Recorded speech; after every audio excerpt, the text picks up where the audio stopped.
ఈరోజు మన ఆంధ్రప్రదేశ్ ప్రజలకు శుభదినం.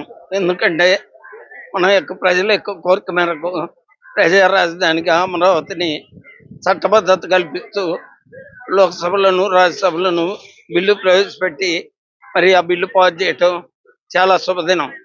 మరి ముఖ్యంగా ఎన్డీఏ ప్రభుత్వంలో మోడీ గారు మరి ఇంకా ఇతర పార్టీలు కూడా ఈ బిల్లును సమర్థించడం జరిగింది. 2019-24లో చంద్రబాబు నాయుడు గారు మరి అప్పుడు మోడీ గారు శంకుస్థాపన చేయటం, తర్వాత మరి అనుకోకుండా మన ప్రభుత్వం రాకపోయేసరికి తర్వాత మరి జగన్ ప్రభుత్వం వచ్చి 3 రాజధానులు నుంచి 3 ముక్కలాడి రాష్ట్రాన్ని సర్వనాశనం చేశాడు. మరలా ఈ 24లో మన ప్రభుత్వం వచ్చి ఈనాడు ఎంతో అభివృద్ధి చెంది మరి నారా లోకేష్ గారు కూడా ఢిల్లీ కూడా వెళ్ళి రాజ్యసభలో కూడా పాల్గొని మన రాజధానికి చట్టబద్ధతగా విషయంలో కూడా మోడీ గారిని అందరం కూడా మరి కలుసుకొని ఇతర పార్టీల వారికి కూడా మరి అభినందనలు తెలియజేశారు. ఈ సందర్భంగా మరి రైతులు 1615 రోజులు ఎంతో త్యాగం చేశారు. మరి ఎన్నో యాత్రలు.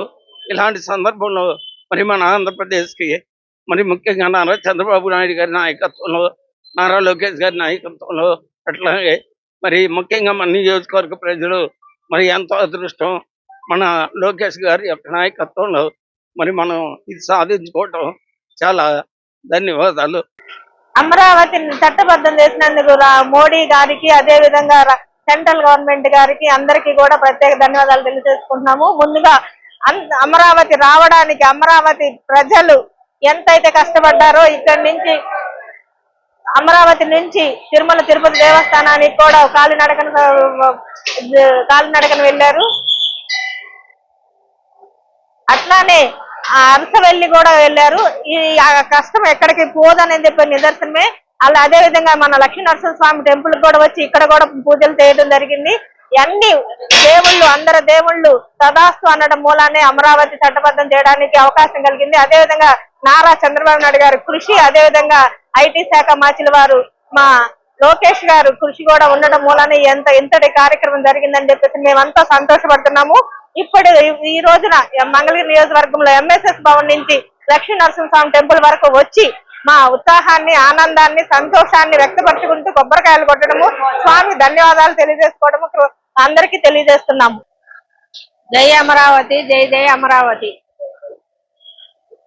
రైతుల కష్టాన్ని ఈ ఫలితం ఈ రోజు దక్కింది. రైతులు ఎన్నో కష్టాలు, ఎన్నో బాధలు, ఎన్నో మొక్కులు మొక్కి ఇలాంటి రాజధానిని నిర్మించుకోవాలని ఎన్నో కలలు కని గ్రామంలో తాము పండించే పంటను త్యాగం చేసి గ్రామ సంక్షేమం కోసం, అలాగే రాష్ట్ర సంక్షేమం కోసం భూములు ఇచ్చి ఈ రోజున త్యాగం చేసినందుకు ప్రతిఫలంగా రాష్ట్ర ప్రభుత్వం, కేంద్ర ప్రభుత్వం చట్టపరమైన ఆమోదాన్ని తెలిపి ఈ రోజున అందరూ సంబరాలు అంబరాన్నంటిని చాలా సంతోషంగా ఉంది. ఇలాంటి వేడుకలు జరుపుకోవాలి అందరూ. ఎందుకంటే రాజధానిగా ఈ రోజు మనందరం కూడా సంతోషంగా అమరావతి అని చెప్పుకోవడానికి గర్వంగా ఉంది. చుట్టుకలాడిన జగన్మోహన్ రెడ్డి కూడా డాక్టర్ని ఏం మాట్లాడుతున్నాడో తెలియని పరిస్థితిలో ఉన్నాడు. కాబట్టి మనందరం కూడా ఆనందించి సంబరాల్లో మన రాజధాని, మన రాష్ట్రం ఎప్పుడు ఇలాగే ఉంటుంది, శాశ్వత రాజధాని. కాబట్టి మనం ఎక్కడా భయపడాల్సిన పని లేదు. మనకి కూటమి ప్రభుత్వం అండగా ఉంది. కాబట్టి మనందరం సంతోషంగా పండుగ జరుపుకోవచ్చని